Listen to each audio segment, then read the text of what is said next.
guys. But I just really, I'm grateful everyone's here in recognition of this 4-year anniversary of the Kalamazoo oil spill.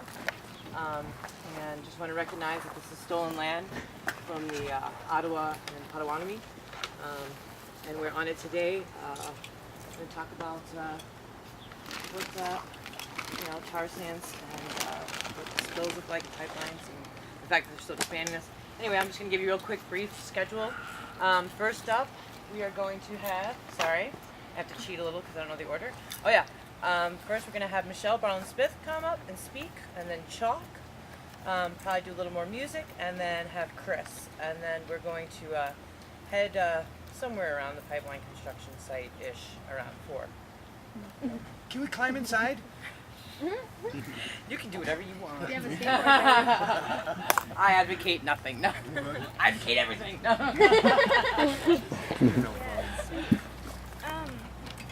So yeah, we're gathering to remember the Kalamazoo River and the destruction that Enbridge has wreaked on non-human and human animals all across the continent,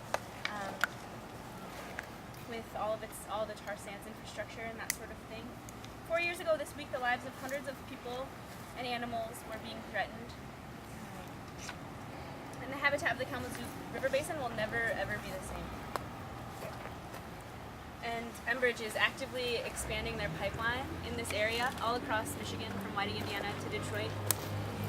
Instead of pumping 240,000 barrels of tar sands a day, if the Alberta Clippers approve, these pipelines will pump 500,000 barrels of tar sands a day, which is a heinous crime against people who live along the pipelines and the future people who will inherit the earth from us, as well as all the creatures. So the human impact of tar sands is one that is close to my heart, which is why I'm honored to introduce Michelle Barlin-Smith. She calls herself an accidental activist. She lived like 150 feet from where the tar sands oil was flowing downstream in the Kalamazoo River in 2010. And she's been surviving Enbridge's horrible, deadly business practices for the last 4 years. She's been tirelessly supporting her family and community as they deal with the aftermath and health side effects of the tar sands spill. And she's an amazingly strong person. I look up to her deeply as inspiration for resisting tar sands expansion. I'm honored to welcome Michelle Barlin-Smith. You guys make me proud. Okay, I'm going to do this without crying. And you're all going, why the hell did she just put on a red jacket? It's 75 degrees out. It's a fireman's jacket. This jacket belonged to one of the residents that lived where I lived. And he was a volunteer fireman. He had 2 sons, 14-year-old and a 16-year-old at the time of the spill. What we didn't know back then is how dangerous this was. And he, of course, as a volunteer fireman, went and did what he was supposed to do. Stand around on bridges and chase people up. I met him about 5 days after the spill. He was already feeling ill because the firemen stood on the bridges along with photographers, news people, and residents, and we inhaled this stuff as it flowed down the river. About a month into the spill, I had a scientist come from the East Coast, and she said to me, I asked her, what's going to happen to these people? She studied oil spills from around the world. And she said, well, first your alcoholics will go.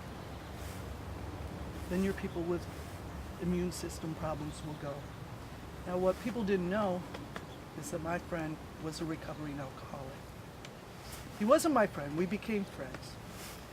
Because as he became more and more ill, we would take him food, we would take him to the hospital, we would take his kids to school. And we remained friends with the kids. But I wear this jacket for him. When he died, which was about 8 months after the spill, he was the 3rd person where I lived to go. His son brought it to me. and said, my dad wanted you to have this. So that's why. But I'm going to take it off because it is Indian for and it's warm. But that's the story of the jacket. So you guys asked about stories of the residents. The problem is there's so many of them. How do I tell just one? Do I tell you about the most recent resident to pass away on May 28th, who was given $480 by Enbridge and she signed a release and died of esophageal cancer? Or do I tell you of the family of the parents with 6 kids, where out of the 6 kids there's been 3 miscarriages, 5 surgeries, 2 hysterectomies of 20-year-olds, 1 lymphnectomy of a 2-year-old, which is removing a lymph node, another tonsil adenoid. As far as the kids that have been born since the spill, we watch them. They on average will run a temperature every 6 weeks. Or maybe I should talk about the landowners, and some of you know them.